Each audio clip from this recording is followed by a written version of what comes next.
Jealousy is born from feeling, not always from intention. But love becomes real only when a man respects a woman's choice as much as he fears losing her. For years, Dante Ravieri looked Leah in the face and called her like a sister.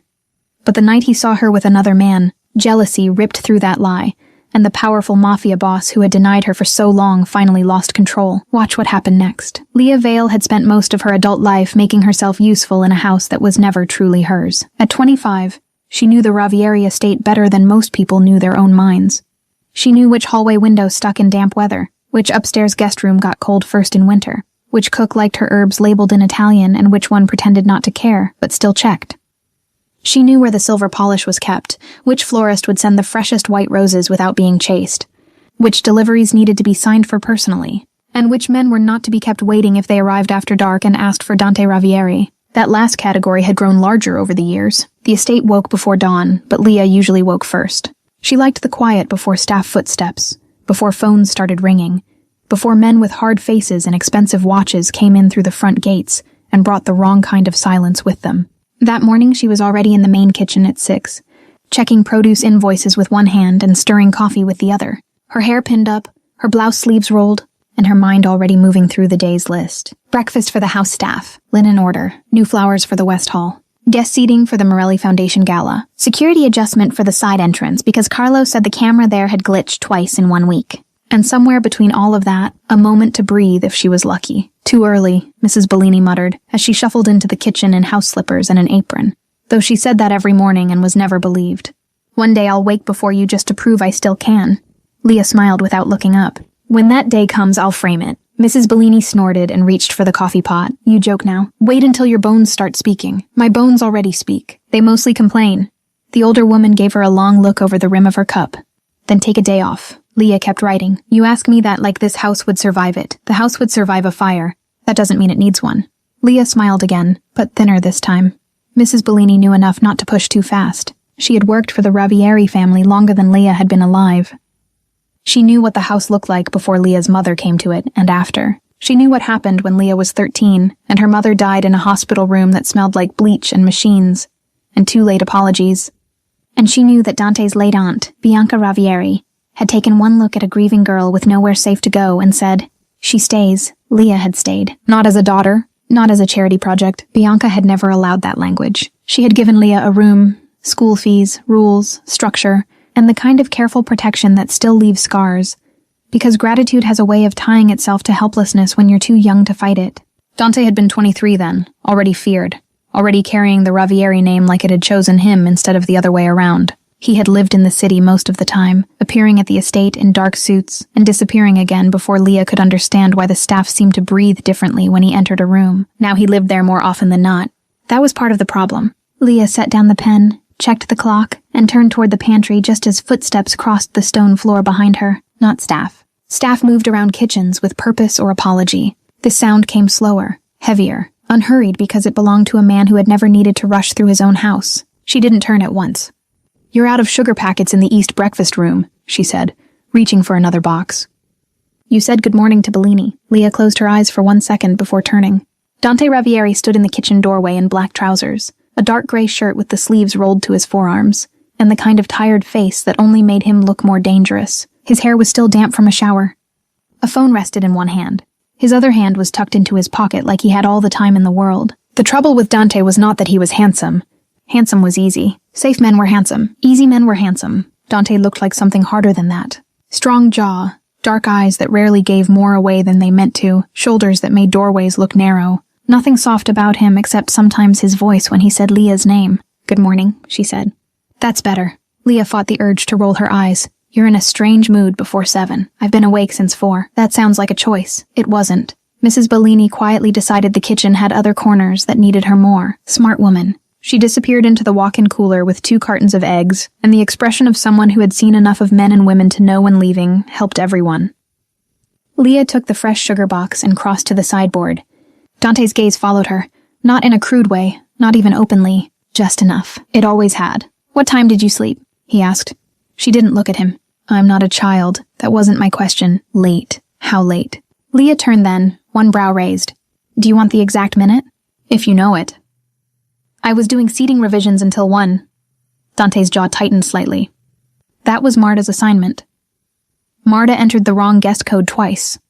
So you fixed it? Yes. Instead of sleeping. Again, Leah said, setting down the box more firmly than necessary. I am not a child. No. Dante looked at her for one quiet second. Children usually listen when told to stop working. Leah hated the warmth that tried to rise under her skin at his noticing. Hated more that she still noticed he noticed. This was how it had always been with him. Not grand gestures, small impossible ones. You skipped dinner. You changed the florist. The east gate light needs replacing. Wear a coat. Don't take the side road after dark. Tiny acts of attention that would have felt like care if he had not spent years putting one word between them whenever the air changed in the wrong direction. Sister. Family. Safe names for unsafe things.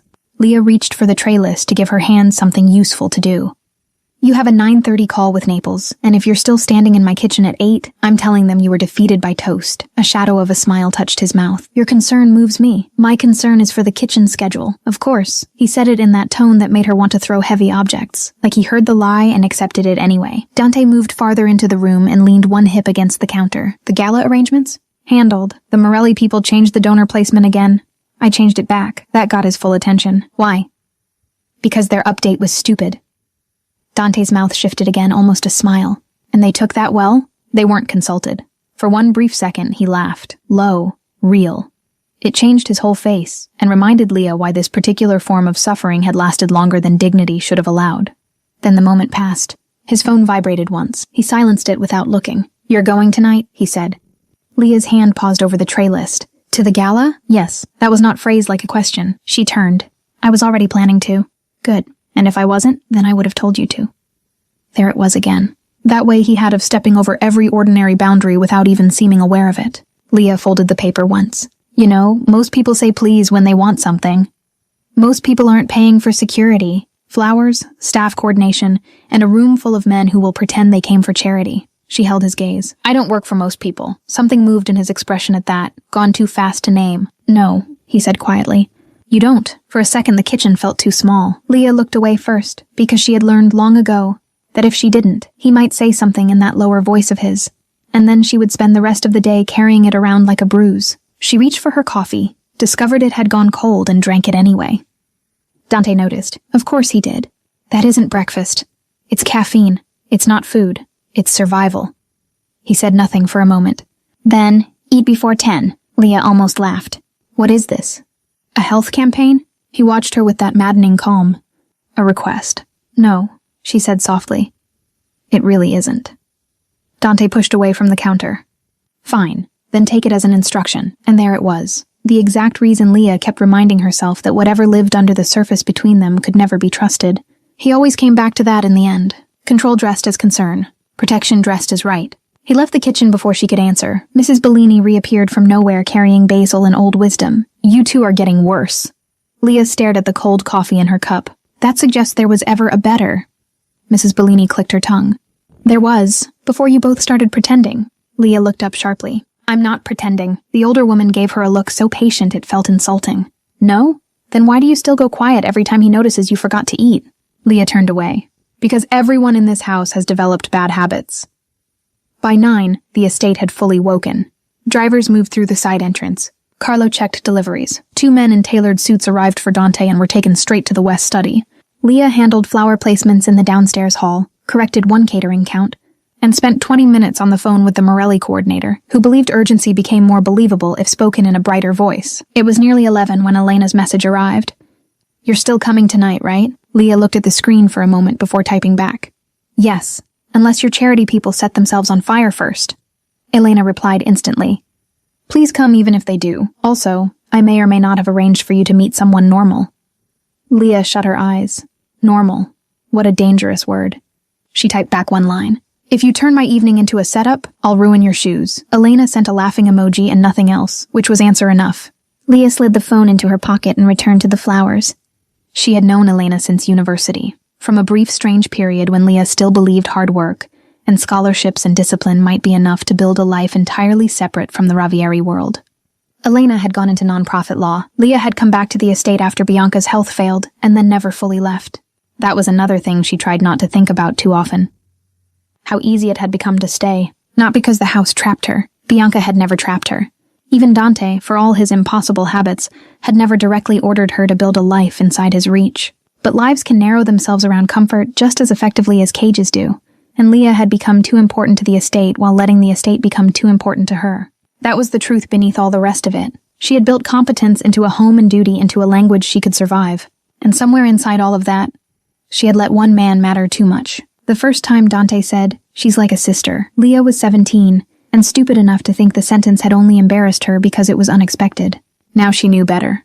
Bianca had hosted a winter dinner that year, the sort with too many candles and too many men who smelled expensive. Leah had helped carry coffee into the library after dessert. One of the guests, old enough to know better and bold enough not to care, had smiled at her over the rim of his cup and said to Dante, "You keep very pretty company in this house." Leah still remembered the way her whole body went cold. Dante had looked up from his drink, seen the man looking at her, and answered without pause. "Leah's like a sister." The guest had laughed and moved on. The danger disappeared. The room relaxed, and Leah had stood there holding a silver tray with a smile on her face and a crack opening somewhere in the center of her chest. Later that night, Bianca found her in the kitchen crying over nothing she could explain. Bianca, who understood too much, had not asked questions. She only stroked Leah's hair and said, "Men choose foolish words when they are afraid of wise truths." Leah had not believed her then. She did now. By afternoon, the estate had become all movement and pressure. Tailors came with Dante's evening suit. Staff checked guest accommodations. Carlo lost his temper over flower placement and found it again when Leah threatened to replace him with the gardener. Dante disappeared into meetings and emerged from them with the look he got when the business under the polished version of his life started showing teeth.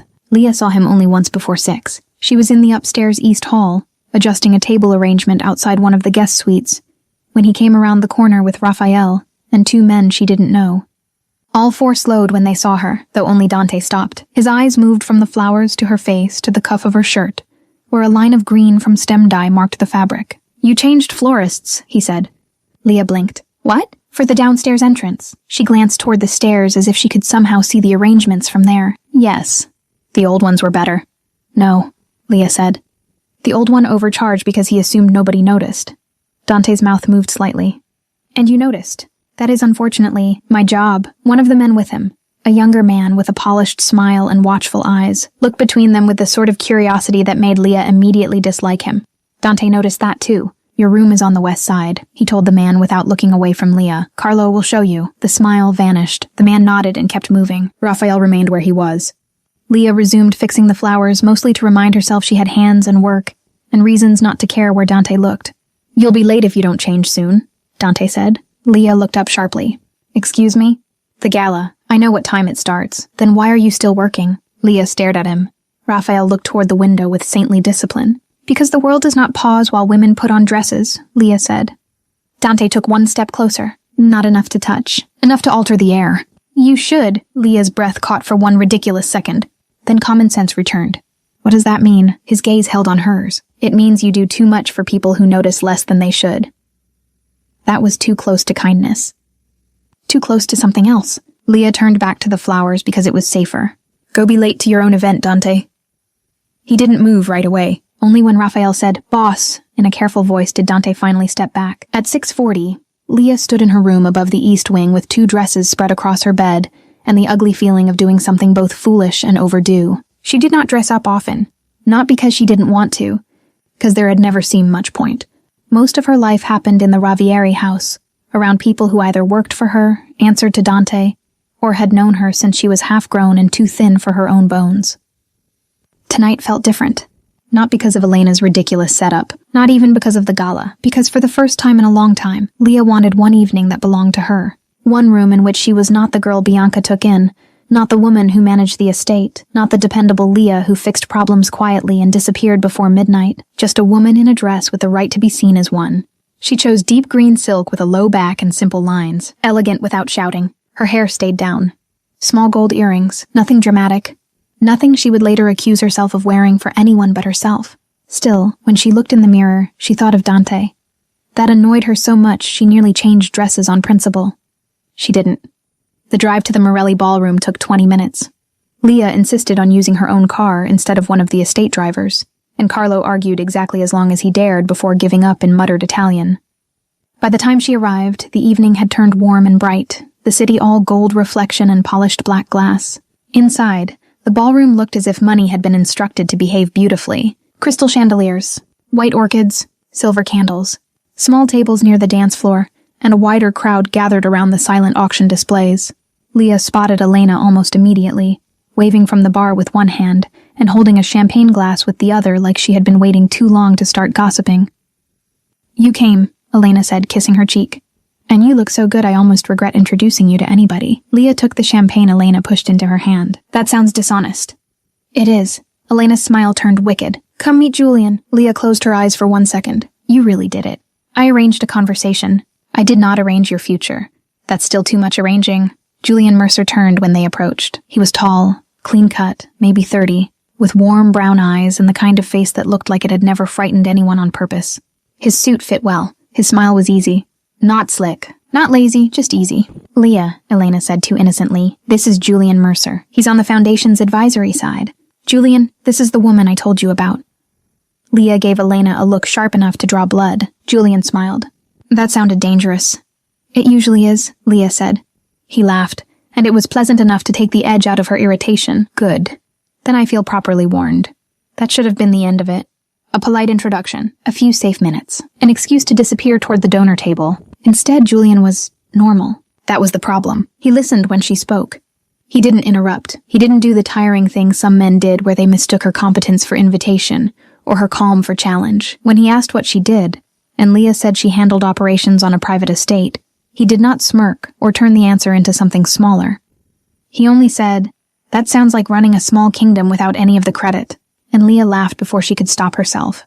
Elena heard it and nearly looked smug enough to deserve murder. The first half hour passed too easily, then another. Leah found herself relaxing in slow degrees she had not expected. Julian knew enough about city politics to be interesting, and not enough about the Ravieri world to make every silence feel loaded. When he touched her elbow lightly while steering them away from a cluster of donors near the auction wall, the gesture felt ordinary. That alone nearly undid her, because ordinary had become a kind of luxury. By 9:15, the ballroom had filled.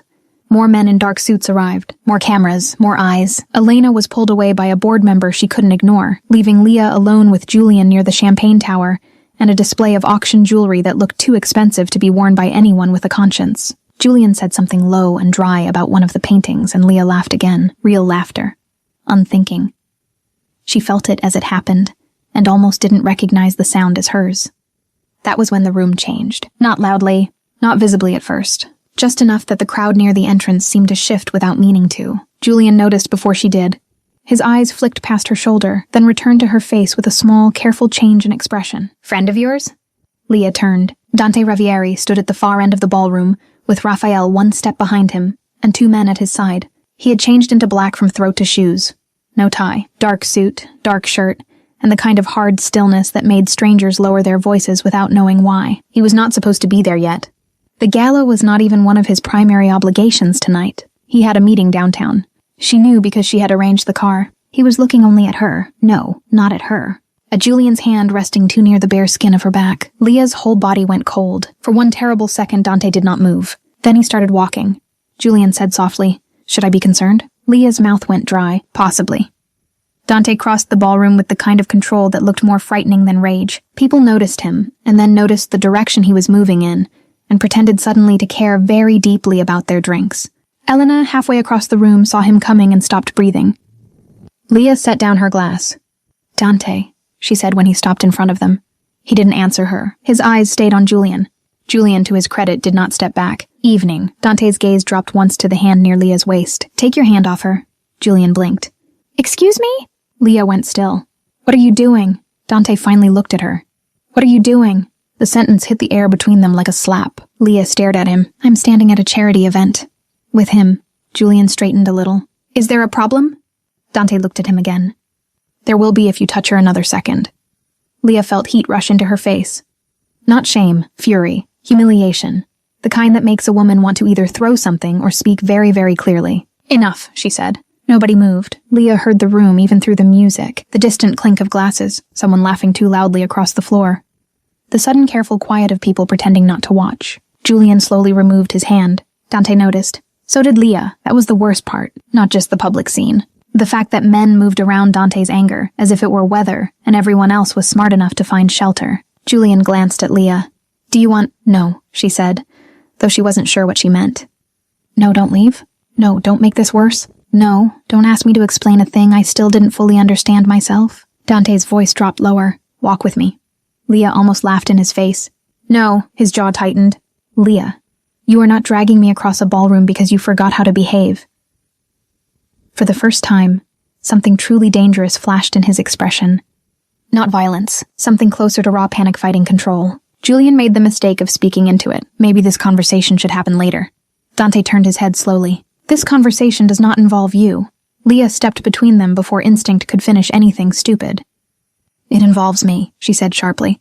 And I said no. That made him look at her again. Good, she thought. Look at me, not through me. Not past me, at me. Elena arrived then, breathless and furious. "What is wrong with you?" She hissed at Dante in a voice meant only for their little circle and failing. Raphael, still several steps away, made the face of a man who had predicted this exact disaster and disliked being right. Leah took one careful breath. "Julian, give me a minute." Julian looked between her and Dante and understood enough to know the room had become something else entirely. "Of course." Dante's eyes darkened at that easy obedience.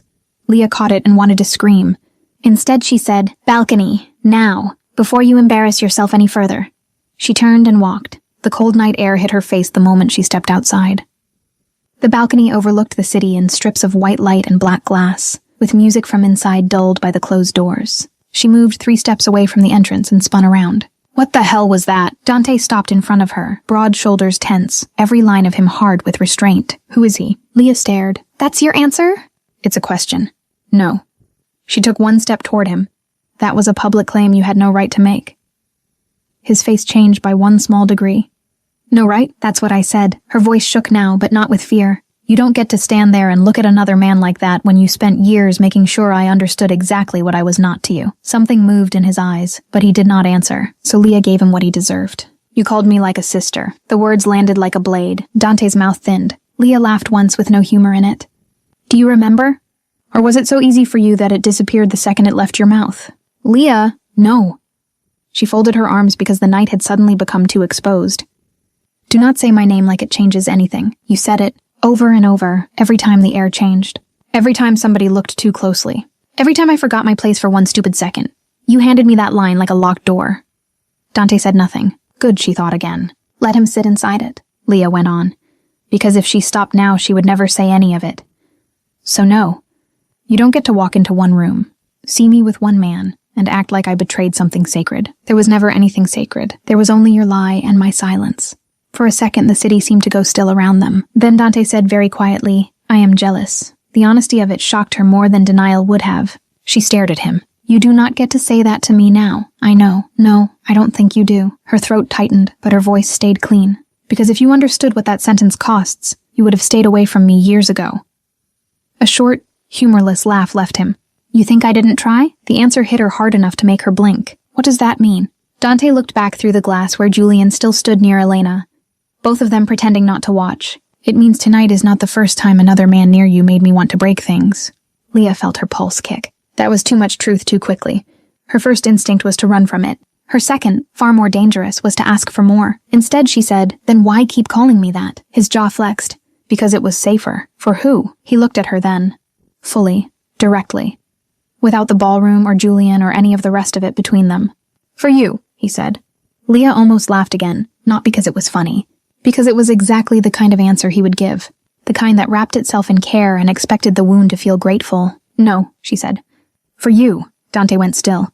"You kept me close," Leah said, quieter now because the anger had moved deeper. "You noticed everything. You watched me like I mattered. You protected me like I belonged under your roof. But the second any of it became real, you reached for the safest lie you had."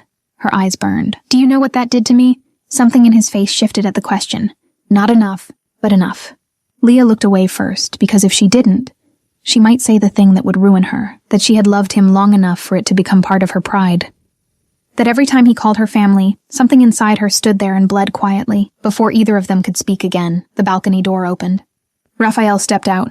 One glance at their faces told him enough to choose bluntness. "Boss, Fiore saw." Dante turned. "Saw what?" Raphael's expression didn't move. "You crossing the room, her with Mercer, the scene." Leah went cold. Dante asked, "And?" He asked who she was. The silence after that answer was its own warning. Raphael added, "I told him nothing." But he noticed her, and he noticed you. Leah looked from one man to the other. What does that mean? Neither answered fast enough. That was answer enough. Through the glass, the ballroom looked different now. Not elegant. Exposed. Dante's face hardened into the version the city feared. Keep him away from her. Raphael nodded once and disappeared back inside. Leah turned on Dante at once. "This is exactly what I meant." His eyes met hers. "I know." "No, you don't." Her voice was low now, more dangerous for it. "Your feelings never stay feelings. They become walls, orders, men with guns at doors, rooms that go silent. You walked across one floor tonight and now I'm not a woman at a gala anymore. I'm a weakness." Dante's face didn't change. "You were never a weakness. Then what was all of this?" She threw one hand toward the ballroom. "What was that?" His voice dropped. "A mistake." That stopped her. Not because it fixed anything. Because she had expected denial, defense, control. Not that. Leah stared at him. "You mean I was a mistake?" Dante's eyes sharpened. "No, that room was." He looked back through the glass. "You should go home." Leah let out a breath that hurt coming out. "You agree too fast." "I'm not arguing that point. You never do when the conversation becomes about what your world costs." That hit. She saw it. For a second she thought he might say something that mattered, something real enough to pull the night in one direction or the other. Instead, Raphael came back out and said, "Mercer wants to know if she's leaving with him." The pause that followed could have split open stone. Dante answered without looking at Raphael. "No." Leah turned on him. "You don't answer for me." Dante still didn't look away from the ballroom. "He is not taking you anywhere." The pure arrogance of that should have made her walk back inside just to defy him. Instead, she thought of Fiore, of the men who watched powerful people for signs of weakness, of the way the room had shifted the second Dante lost control. Julian was not built for that world. Elena wasn't either. Leah hated how fast the truth landed. Dante was right about the danger, and she hated him for being right in the same night he had lost the right to tell her anything. She said, "Tell him thank you. Tell him I'm leaving alone." Raphael flicked a glance at Dante. Leah's voice sharpened. "Raphael," that moved him. "Of course." When he went back inside, Dante said, "You're coming with me." She almost laughed from the force of his certainty. "No, you are not leaving alone tonight. Watch me." "Leah, no." She stepped around him toward the door. "You already did enough." His hand closed around her wrist before she reached it. Not hard, not cruelly, but with the grip of a man who didn't know how to separate fear from possession once both had taken hold. Leah looked down at his hand and then back up at his face. "Take your hand off me." Dante let go at once. That somehow made it worse, because it reminded her that even like this, he was still choosing his actions. Every line crossed, every word. She opened the door and walked back inside. The room noticed again, not openly. Not enough to save her dignity from the feeling of being watched all the same. Elena touched her arm the second she got close enough. "Leah, I'm fine." "No, you're not." Julian stood as she approached. There was no pity in his face, which made her like him more. "Do you want me to take you home?" Leah almost said yes, just because yes would have felt like reclaiming something. Then she thought of Fiore, thought of the look on Raphael's face, thought of the way danger spreads when powerful men make private feelings public. "I can't," she said softly. Julian understood too quickly. "Because of him?" Leah glanced away. "Because of his world." Julian went quiet for a moment. "Then I won't make tonight harder than it already is." The kindness in that nearly undid her. "I'm sorry," she said. He shook his head. "You don't owe me that." Elena, watching them both, looked furious on Leah's behalf and frightened at the same time. "Call me," she whispered. "No matter how late," Leah nodded. Julian touched her hand once in farewell, lightly, barely. Across the room, Dante saw it. Even from 20 feet away, she felt the change in him. Julian let go almost at once and stepped back. "Good night, Leah." Then he was gone. Elena left too, but only after squeezing Leah's wrist hard enough to say everything her mouth couldn't safely risk in a room full of Ravieri eyes. That left Leah alone for all of 5 seconds. Dante crossed the ballroom again. Not as fast this time. More dangerous for it. He stopped in front of her and said, "We're leaving." Leah wanted to fight. Wanted to throw every ugly truth in his face in front of the whole room. Wanted to ask whether he understood that one confession made under anger did not repair years of being held close and denied. Instead, she looked toward the far side of the ballroom, where Fiore stood near a painting pretending to admire it, while clearly watching everything. Raphael stood a few feet behind Dante, with the expression of a man already calculating roots and consequences. "Fine," Leah thought. "Not because he told me to. Because I hate that he's right." "Fine," she said aloud. Dante held out a hand. She ignored it and walked past him. The car ride home was quiet for the first few minutes, which in a car that dark and that expensive felt less like peace and more like something braced for impact. Raphael sat in front with the driver. Dante sat across from Leah in the rear, one arm along the door, one hand open on his knee, his face cut into hard lines by passing city lights.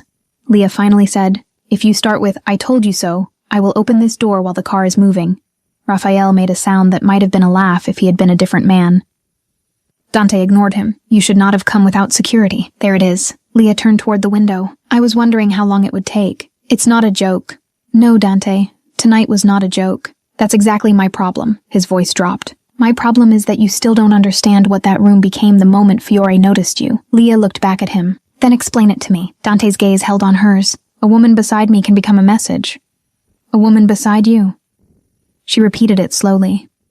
"That's what I am tonight?" His eyes flashed. "Don't do that." "Do what?" "Twist my words when you know exactly what I mean." Leah laughed once, breathless and bitter. "No, I don't. That's the point. I don't know what I am to you. Some days I'm your aunt's responsibility. Some days I'm the estate manager. Some days I'm family. Tonight I'm, what, yours?" The word landed hard in the car. Raphael looked even more firmly out the windshield. Dante's jaw tightened. "You want honesty?" Leah turned toward him fully now. "I wanted honesty years ago." The city moved across his face in bands of shadow and white light. When he finally spoke, his voice was very quiet. "Because tonight I watched another man touch you and wanted to tear the room apart." Leah's heartbeat stumbled. Dante continued before she could recover. "Because I heard you laugh with him and hated that I wasn't the reason. Because I told myself for years that distance was the decent choice, and tonight I realized I was 1 second from breaking that choice in front of half the city." Leah's throat tightened. "Then why make it at all?" The car turned through the front gates of the estate. Dante did not answer until the gravel quieted under the tires. "Because you were 18 when I first wanted to kiss you," he said, "and already living under my aunt's protection. Because she trusted me not to poison your life with what I am. Because I knew exactly what my name does to people close to me. Because like a sister was the safest lie I had." Every word hit harder than the last. Leah forgot the house was right outside the window. Forgot Raphael. Forgot everything except the shape of that confession, and the way it reached back through years she had spent trying to hate one sentence enough to survive it. The car stopped. Nobody moved. Leah said very softly, "You called me a lie." Dante's eyes stayed on hers. "No, I called the sentence one." She had no defense left for that. Not one that sounded like anger anyway, so she asked the only question still big enough to matter. "And now?" Dante leaned toward her just enough that the air changed. "Now I tell you the truth." Leah's pulse was so loud she could hear it in her ears.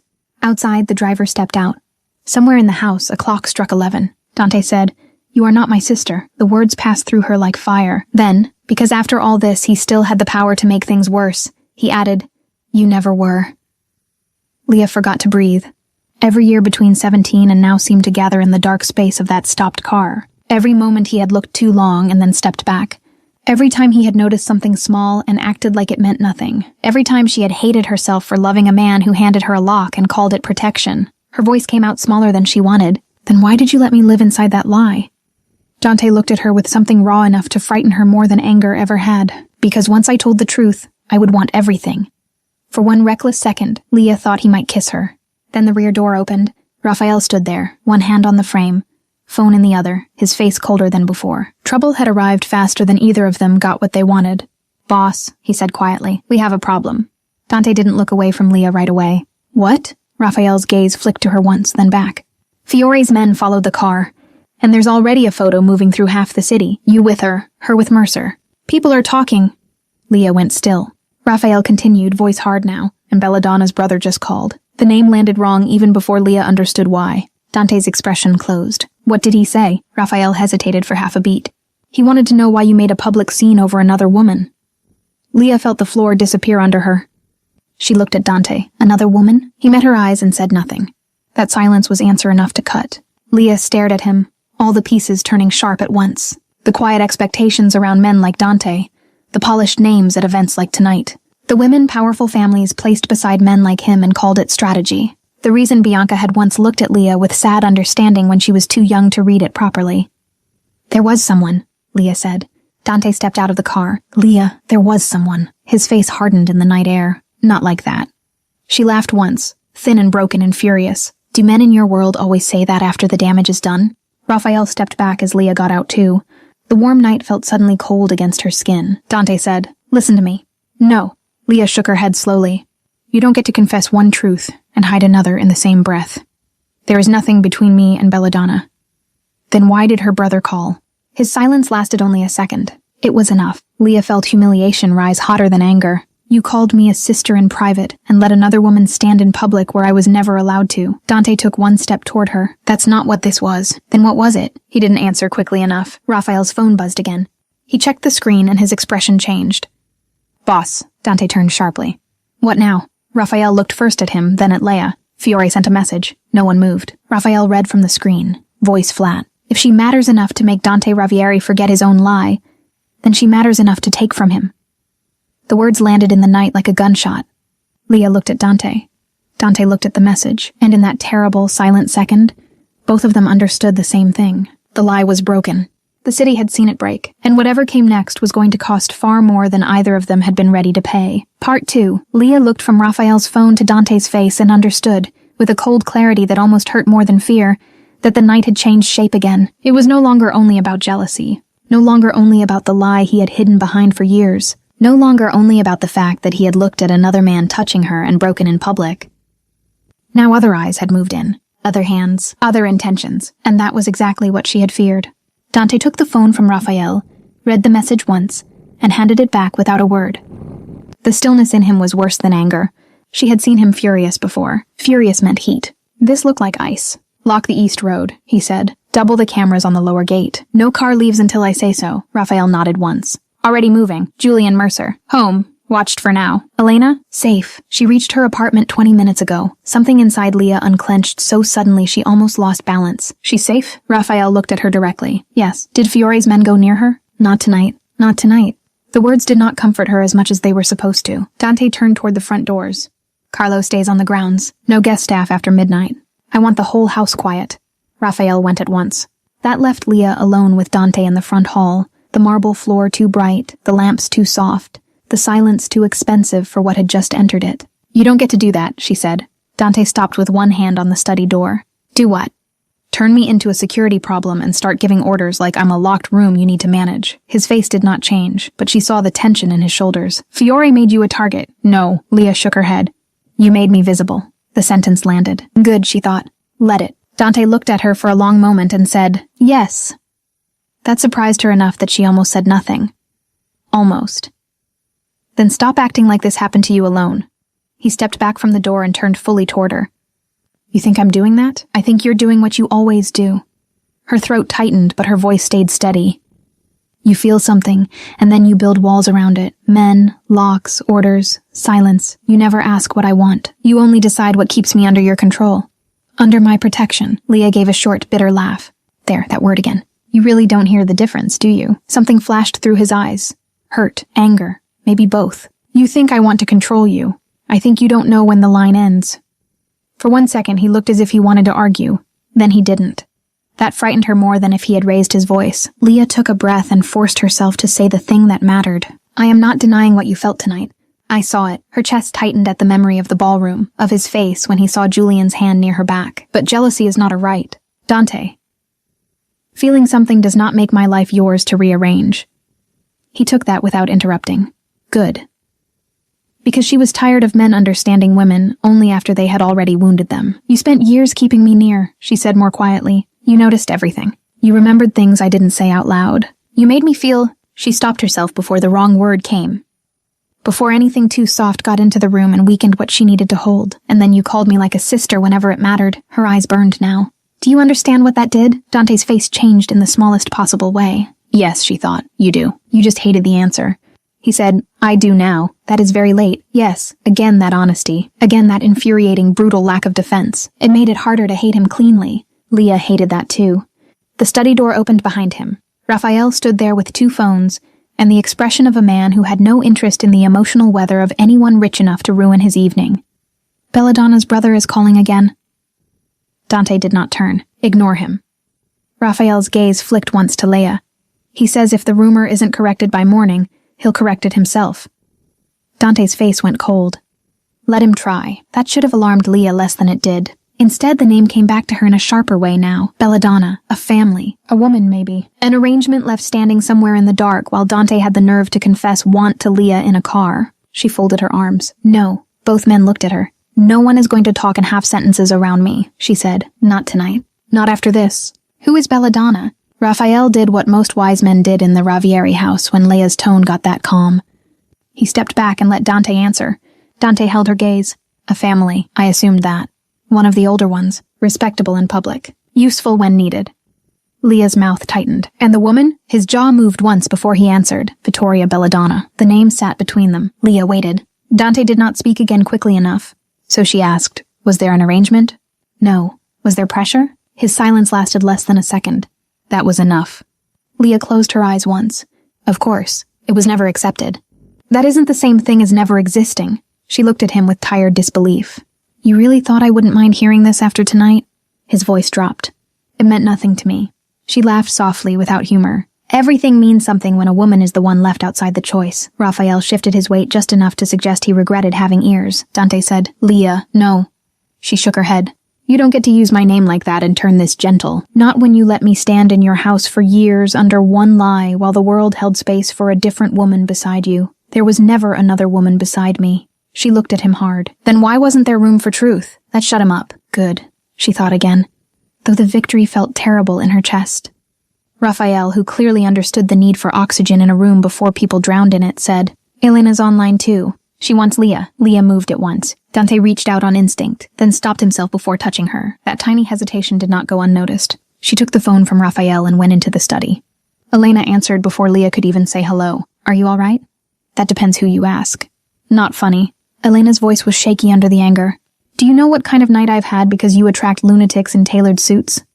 Leia let out a breath she had been holding since the car. Raphael said you were safe. I am, mostly. And before you panic, no, nobody touched me. But 2 men in a black sedan sat outside the building for 10 minutes after I got home, so your terrifying world has officially ruined ordinary streets for me. I'm sorry. Elena went quiet for 1 second. Don't apologize for his chaos. Just tell me you're not alone with it. Leia looked through the glass panel in the study door. Dante stood in the hall with Raphael, both men speaking low. Even from a distance, she could tell when Dante's attention shifted back toward her. No, Leia said. I'm not alone. That doesn't comfort me the way it should. Leia almost smiled. It doesn't comfort me either. Elena softened then. What happened after I left? Leia sat down on the edge of Dante's desk because her knees had started to feel untrustworthy again. She told Elena some of it. The car, the confession, the message. Belladonna. She left out only the way Dante had looked when he said he would want everything, because some things still felt too alive to share. When she finished, Elena said, He waited too long. Yes, but it was real. Leia looked at the dark wood under her hand. Yes, that's the problem, isn't it? Leia shut her eyes. Yes, Elena sighed. Listen to me carefully. If he loves you, let him prove he knows the difference between wanting you and respecting you. And if he doesn't, leave. Not tomorrow. Not after another year of excuses, leave. Leia swallowed. I know. No, you know and still stay. That's not the same thing. That one hit. Because Elena knew her too well. Leia looked again through the glass. Dante had turned now, back half facing the study door, like even his body did not know how to stand fully away from her. I'll call you in the morning, Leia said. You'd better. When the call ended, Leia stayed where she was for a moment longer than necessary, holding the dead phone and the silence and the shape of Elena's advice. If he loves you, let him prove he knows the difference. That was it, wasn't it? Not whether he felt enough. Clearly he did. Not whether she still loved him. Clearly she did, which was its own private humiliation. The question was whether he could love her without reducing her. Without hiding her. Without making her pay for his fear in a smaller life. When Leia stepped back into the hall, Raphael looked up first. Dante looked second, but harder. Elena? He asked. Safe. Something in his shoulders eased. Leia noticed it and hated that she noticed it. Raphael checked the time, then one of his phones. I should do another perimeter round. He left without waiting for permission. That left the two of them alone again. Dante said, You should sleep. Leia almost laughed. That sounds absurd to you too, right? He looked tired now in a way she had never seen before. Not physically. More like whatever held him together had spent too much of itself already. You need rest. And you need honesty. Apparently, we're both unlikely to get what we need tonight. A shadow of something passed through his face. Not a smile. Too worn for that. Leia folded her arms. I am not staying hidden upstairs while you decide what happens to me. He did not answer right away. That worried her. Finally, he said, What do you want? The question itself nearly knocked the breath from her. Because he so rarely asked. Because when powerful men start asking instead of deciding, it usually means the ground under them has finally shifted. Leia held his gaze. I want choice. He said nothing. I want you to understand that if Fiore notices me, that does not turn me into an object that needs to be moved from room to room. Her voice stayed steady now because she had finally reached the center of what mattered. I want you to stop using fear as an excuse to take my decision away. Dante's face hardened slightly. And if your decision gets you hurt, that is not your answer to everything. It is when I can't lose you. The words came too quickly, too unguarded. Both of them heard it. Leah's pulse jumped. Dante's jaw tightened as if he already regretted letting that sentence out whole. She could have used it then. Could have stepped closer to that opening and demanded more. Instead, she said the harder thing. You don't get to say that and then lock me in a room. He held her stare. Good, she thought. Stay there. Feel the shape of it. Finally, he said, then tell me what you choose. Leah almost did not believe him. And because she didn't, she answered carefully. I choose not to hide like shame. Something hard flickered in his expression at that word. Shame. Yes, she said, seeing it land. That's what hiding feels like after a night like this. His voice lowered. You think I'm ashamed of you. I think you were never brave enough before tonight to let anyone see what I was to you. That one went in deep. He looked away first. That almost never happened. When he looked back, he said, You will not be moved upstairs. The east wing stays active. Carlo outside. Raphael on rotation. Extra watch at the lower garden entrance. His tone had changed. Not into an order. Into decision shaped around what she asked for. But you don't walk the grounds alone. Not tonight, Leah studied him. This, she thought, was what the difference felt like. Small. Fragile. Real. Fine, she said. He nodded once. Then neither of them moved. The silence should have been awkward. It wasn't, it was too full, Leah said. Was there ever a moment you were going to tell me? His eyes lifted fully to hers. About Belladonna. No, her throat tightened. About me. The answer took too long and not long enough at the same time. I don't know, he said. That honesty hurt more than a beautiful lie would have. I knew when I was still too old for it to be clean and too young to trust myself with it, he continued quietly. Then I told myself it would pass. He laughed once under his breath with no humor in it. Then it became part of the way I breathed. And after that? He stopped. After that, every version of the truth felt selfish. Leah looked at him for a long moment. You don't know much about women, do you? That startled the smallest real smile out of him. No, he said, not the important kind. She should have left then. Gone upstairs. Closed the door. Kept every remaining piece of herself behind wood and distance until morning. Instead, she asked, Did you ever think what the lie did to me? His face changed again. Not much, enough. Yes, he said. And you still kept using it? Yes. The pain of that was so clean it almost calmed her. Because at least it was true. Then maybe you should spend tonight thinking about that instead of where to station Carlo. That wiped the ghost of the smile away. Leah.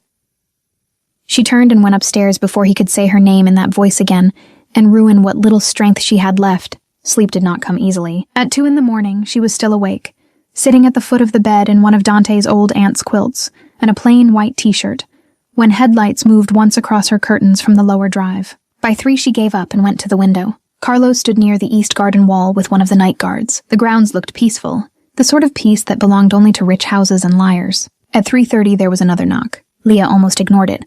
Then Dante's voice came through the wood, low and careful. I'm not coming in. She crossed the room and opened the door halfway. He stood there in the dim hall with no jacket, no tie, no weapon in sight. Just exhaustion, and that same terrible awareness of her that had never needed words to make itself known. What? She asked. He held out a mug. Tea. Leah stared at it. I didn't make it, he said. Bellini did. She said if I came empty-handed you'd shut the door in my face. That nearly made her smile. Nearly. She took the mug. Dante looked at her, then down at the floor, then back.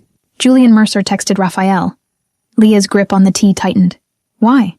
To ask if you were safe. She didn't know what to do with the small wave of emotion that brought.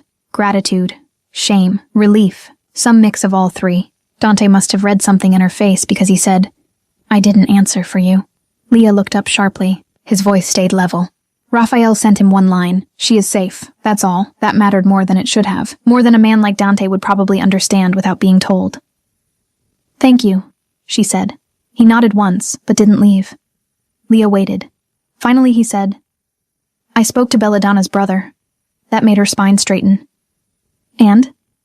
I told him there will be no arrangement now or later. No sister. No cousin. No political convenience to save face. Leah's pulse moved once, hard under her skin. And what did he say? That I should have made that clear earlier. She held his eyes. He's right, yes. Again that honesty. Again, that refusal to pretend he had not failed. Leah lifted the mug to hide how much it affected her. Dante looked at the closed door behind her. You should know something else. She waited. I didn't keep Belladonna outside my life because of strategy. His voice lowered. I kept every woman outside my life because of you. The tea almost slipped in her hand. She looked up too quickly and found no performance in his face, no smoothness, no manipulation, just a man too tired to lie cleanly anymore. That is not a fair thing to say at 3:30 in the morning. I know. Then why say it? He answered immediately. Because you asked me to stop hiding. Leah had no ready defense for that, no sharp answer either. So she said the next truest thing. Go downstairs, Dante. Pain crossed his face so quickly most people would have missed it. Then he nodded once and left. By morning, the house had changed. Not in structure, in mood. News travels faster than staff discipline. Leah felt it the second she went downstairs. Not open staring. Never that. But glances, silence that turned when she entered. One maid nearly dropped a stack of napkins. Carlo, usually loud before coffee, spoke as if the walls had grown ears overnight. Leah understood why. A photograph moving through the city mattered in Dante's world. A rumor attached to it mattered more. But what really altered the air was this. Everyone in the house had always suspected something. Last night, the outside world caught up. Mrs. Bellini set toast in front of Leah without asking, and said, Eat. Leah took the plate because some women know love best through command. Where is he? She asked. Study, since 6. The older woman paused. He has not shouted yet, which I find more worrying. Raphael appeared at the kitchen door before Leah could answer. He wants you, Bellini muttered. Of course he does. Leah rose slowly. If this is another security plan, it's not. That interested her enough to follow. The West study smelled like coffee, paper, and the kind of expensive stress only old families create. Dante stood by the window in a black shirt and dark slacks, one hand in his pocket, the other holding his phone so hard his knuckles showed white. He turned when she entered. For one moment they only looked at each other. Then he said, The Morelli board moved tonight's donor dinner. Leah frowned. To when? They didn't cancel it. They expanded it. She understood immediately. Because of the rumor. Yes. Of course they did, Raphael, standing near the desk, added, Fiore will be there, Belladonna too. Half the city is waiting to see what Dante does. Leah looked at Dante. And what does Dante plan to do? His gaze held hers. Not hide you. Something in her chest tightened. Raphael, who knew when to become furniture, looked very interested in a file folder. Dante continued, If you want to leave the estate today, I won't stop you. That surprised her more than anything since the ballroom. If you want to stay here and let me deal with it, and I'll do that too, but I won't shut you away and call it protection. His voice dropped. You were right tonight, and last night, and all the nights before that. Leah stood very still because the truth, once it comes, can leave a person without obvious movement. He went on, But if you choose to come to that dinner, then you do it beside me because you decide it. Not because I drag you into another room. There it was. Choice. Real this time. Not clean. Not easy. But real. Leah looked at Raphael. If I don't go, we protect the house. We keep things quiet. Fiore still talks, but not with your face in the room. And if I do? Raphael's gaze shifted to Dante before returning to her. Then the city stops guessing. Leah looked back at Dante. And you? His answer came without hesitation. Then I stop hiding. The words should have relieved her. Instead, they frightened her. Because now the choice sat fully in her hands. This was what she had asked for. This was what justice actually felt like when it stopped sounding pretty and became responsibility. She looked toward the window. Morning light lay cold across the grounds. Somewhere outside, one of the gardeners was trimming the south hedges, as if the city were not waiting to see whether Dante Ravieri would deny, choose, or destroy. Leah said, I'll go. Raphael looked down at the file, wisely absent again. Dante did not move, but his whole body seemed to go stiller in response. You're sure? No. She looked at him directly. I'm choosing. Something in his expression changed at that word. Good, she thought. Hear it. The hours before the dinner moved too fast. Oh, Elena came by the estate at noon, furious, alive, and wearing sunglasses because apparently shock still allowed style. She hugged Leah hard enough to bruise, and then spent 10 full minutes insulting Dante to his face in the front hall, while he stood there and took it with the calm of a man who knew every word was earned. When Elena finally ran out of rage, She looked between them and said, "If he embarrasses you again, I will set something on fire." "That sounds reasonable," Leah said. Dante, to Leah's satisfaction, did not disagree. Julian sent one final message in the afternoon. No pressure, no drama, just, "I hope you're all right. You deserve a night that belongs to you." Leah read it twice before putting the phone down. At 6:30 she dressed again. Not for Dante, not for Fiore, not for the city waiting to watch, for herself. She chose black this time. Clean lines, no softness, no apology. She wore her hair down again because she liked it that way, and because no woman should have to make herself smaller to calm other people's feelings. When she came downstairs, Dante was already in the front hall. He turned, and the look on his face told her more clearly than any confession yet that she had been right to demand choice from a man like him, because all that fear and hunger and devotion in his eyes would have turned monstrous if he had not learned to stand still and let her walk toward him by her own will. "You look beautiful," he said. No joke after it, no correction, no safety word. Leah let the sentence land. "Thank you," she said.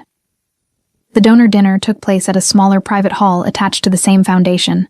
All candles and sharp suits and old names pretending to care about art, while really caring about power. The moment Dante and Leah walked in together, the room changed. Not loudly, just enough. Eyes lifted. Conversations altered course. Belladonna's brother stiffened near the bar. Fiore smiled across the room with the kind of satisfaction only ugly men wore well. Leah felt Dante beside her, not touching, not steering, just there. Present. Coiled. Watching. Raphael moved behind them like a second shadow. The night did not wait long to sharpen. Belladonna's brother approached first, mid-30s, polished, expensive, with a face that had learned disappointment without ever learning humility. He gave Dante a tight nod, and Leah a look too smooth to be kind. "This is unfortunate," he said. Dante's voice stayed flat. "For you, yes." The man's jaw shifted. "My sister did not deserve public embarrassment." Leah spoke before Dante could. "Then she should be grateful I'm not cruel enough to call lying to women a hobby." That made him blink. "Good." Dante looked at her once, quickly, and something like pride moved across his face before he turned back to the other man. "Leave." The brother held Dante's gaze 1 second too long, then did the smart thing and stepped away. Fiore arrived 5 minutes later. He was older than Dante, sleek where Dante was severe, with a smile too polished and eyes too empty. He looked like a man who had spent his whole life mistaking cruelty for intelligence. "So this is her," Fiore said. Dante's entire body changed by 1 degree. Leah felt it, and stepped slightly forward, before thinking better of it. Fiore noticed that too, and smiled wider. "Interesting. I expected someone easier to hide." Leah met his eyes. "And I expected you to be uglier. Life disappoints us all." Raphael made a sound under his breath that might have been approval. Fiore laughed. No wonder he forgot himself. Dante's voice went cold enough to frost glass. "Walk away." Fiore looked at Leah instead. "Do you know what men like him do when they finally admit a woman matters?" Leah answered before Dante could. "They usually say something foolish first." Fiore's smile thinned. "No, they either cage her or lose her." The sentence hung there. Leah heard Dante take 1 breath beside her. Then Dante said, quiet and final, "She isn't yours to threaten, and she isn't mine to cage." That changed the room. Not just Fiore's expression. Everything. The nearby conversations faded. A woman near the donor table stopped mid-sip. Belladonna's brother turned back from the bar. Even the Morelli chair standing near the auction easels seemed suddenly too interested in a flower arrangement. Fiore's smile vanished for the first time. "You're saying that in public?" Dante looked at Leah once. Only once, long enough to make sure. Then he faced the room, not just Fiore. And when he spoke, his voice carried. "I should have said it sooner." No one moved. Dante continued. "Leah is not my sister. She is not gossip. She is not leverage, and she is not a name for men in this room to use when they want to test me." The silence deepened. Leah felt her heart pounding so hard it almost hurt. Dante's gaze moved across the room, and finally returned to her. "She is the woman I love." Then, and this mattered most, he added, "And if she chooses to stand beside me, then every person here will respect that choice." The room seemed to stop breathing. Leah forgot every prepared thought. Because this was what she had wanted and feared in equal measure. Not just claim, not just love.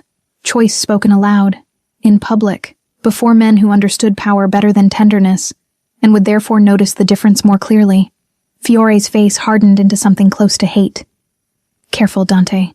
Public love makes a cleaner target. He moved then, fast, too fast for anyone not expecting it. One of his men from the far side cut toward Leah through the crowd, not with a gun, not stupidly, but with a knife small enough to hide and sharp enough to matter. The whole room exploded at once. Raphael hit the man from the side before the blade got within inches of her.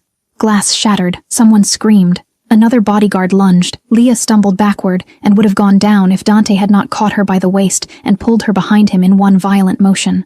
The knife clattered across the floor. Fiore smiled once, thin and ugly, as if all he had wanted was proof that the room could still bleed. Then Dante moved.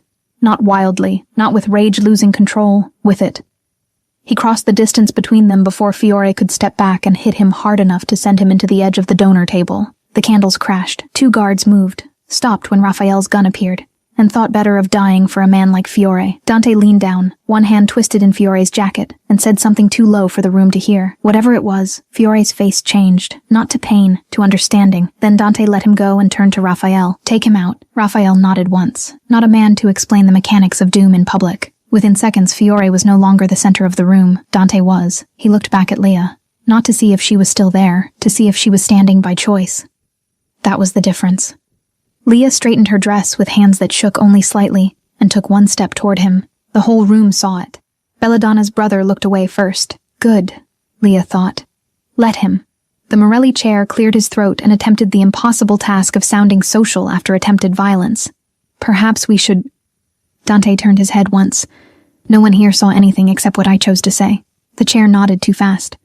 Again, good. Later, much later, Leah would understand that the real climax of the night had not been the knife, not even Fiore's stupid smile. It had been the moment Dante had spoken love without turning it into ownership. The moment he said, if she chooses to stand beside me. That was where everything changed. The rest came after. Fiore's men disappeared from the hall. Belladonna's family withdrew with whatever dignity they could still carry. The Morelli board suddenly became very respectful of Leah's presence. Raphael stayed close enough to kill anyone who misunderstood the evening, and through all of it, Dante did not touch Leah again until they were back in the car and alone behind dark glass. Only then did he take her hand, not claim it, take it, like a question. Leah let him. The estate was quiet when they returned. The staff had been sent to bed. Carlo did one perimeter lap and vanished into the side wing. Raphael stayed downstairs after delivering the final report. Fiore had been removed. His cars watched. His message answered in ways Leah did not ask to know. When Raphael finally left them in the west study, Dante and Leah stood in the same room where so many half-truths had started and ended. For a while, neither spoke. Then Leah said, "You almost got me killed." Dante did not defend himself. "Yes. You embarrassed me in public. Yes. You lied to me for years." His face tightened. "Yes." Leah looked at him. "And yet that might have been the first night you ever respected me properly." Something almost broke in his expression at that. "That's not praise," she added. "I know." She crossed the room slowly and stopped close enough to see the fatigue under his eyes. "You don't get forgiveness just because you finally told the truth." "I know. You don't get me just because you love me." At that, his gaze sharpened, not in anger, but in full attention. "No," he said quietly. "I get nothing you don't give." There it was again, the difference. Leah let herself feel it fully this time. All the years he had watched her too closely. All the times he had used one wrong sentence to keep himself moral and keep her wounded. All the nights she had gone to sleep angry because he had remembered her dinner and forgotten her dignity. None of it vanished. None of it should. But he had finally stepped into the only kind of love she could live with. The kind that asked. The kind that respected. The kind that chose openly and then waited to see if it would be chosen back. Leah said, "I'm not staying in this house because it's easy." He held her gaze. "Then stay because it's yours, if you want it."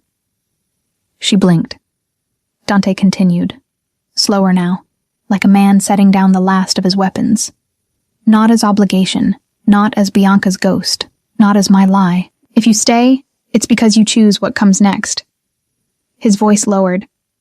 "And if you leave, I don't stop you." That was the second most dangerous thing he had said to her. Because sometimes freedom, when offered honestly, is more intimate than possession. Leah looked around the study, the desk, the lamps, the dark shelves, the room where he had made decisions about men, money, violence, loyalty, the room where he was now handing decision back to her. "I loved you for too long in silence," she said. He didn't move. "I hated myself for it some days. Other days I hated you. Most days I just worked and pretended competence was enough to cure anything. She took a breath. So no, I'm not going to hear one confession, one public declaration, one dangerous night, and fall into your arms like I've been waiting politely for my reward. A shadow of a smile touched his mouth. That would have felt unlike you. Good. Her own mouth almost moved, but didn't fully. Because what I want is harder than that. Tell me. I want truth without hiding. I want respect when I disagree with you. I want my own room, my own work, my own life, and no more safe lies every time you get afraid. She held his eyes. And if you love me, you do not get to use that love to make me smaller. Dante looked at her, as if the rest of the room had gone dark around those words. Then he said, Done. She narrowed her eyes. That was too easy. It won't be easy. His voice turned rougher. It'll be hard every day, but done anyway. That, more than anything else, finally made her smile. A small one. Real. The kind he had once seen from across a ballroom and almost lost his mind over. Dante noticed, of course. He noticed everything about her. Leah said, You're not kissing me tonight. The disappointment on his face was so immediate. She had to look away to hide the dangerous warmth it brought. Cruel, he said. Justice, she corrected. That got a real laugh out of him. Low, tired, honest. And because she had waited too many years already, and would not spend another one pretending her body was less brave than her mouth, Leah stepped forward, rose onto her toes, and kissed his cheek instead. Dante went completely still. When she stepped back, his eyes were darker than before. That, he said quietly, was worse. She almost laughed. Good. He caught her hand then, not to stop her, just to hold it once. His thumb moved across her knuckles in one slow line that felt somehow more intimate than the kiss she had refused him. You were never my sister, he said. Leah held his gaze. I know. He gave her hand one last press. You were the woman I kept lying to myself about. This time she didn't look away. Then stop lying, she said. And because at last the night belonged a little more to her than to the men trying to define it, Leah Vale left the study by her own will, climbed the stairs to a room that was hers because she said it was, and slept for the first time in years without needing to shrink herself to survive the shape of love. By morning, Fiore's name had begun disappearing from polite conversations. By afternoon, half the city knew Dante Ravieri had chosen a woman no one had expected him to choose. By evening, that woman had already rewritten the terms under which she would be loved. And in the days that followed, when Dante learned to knock before entering her office, to ask instead of order, to sit in her kitchen and drink coffee he didn't like just to hear her tell him what she would and would not accept from him, the house changed too. Not because a powerful man had claimed a woman, because a strong woman had refused to be hidden, refused to be owned, and taught a dangerous man that loving her meant standing beside her freedom, not in front of it. That was the part worth keeping. That was the part that made the rest of it real.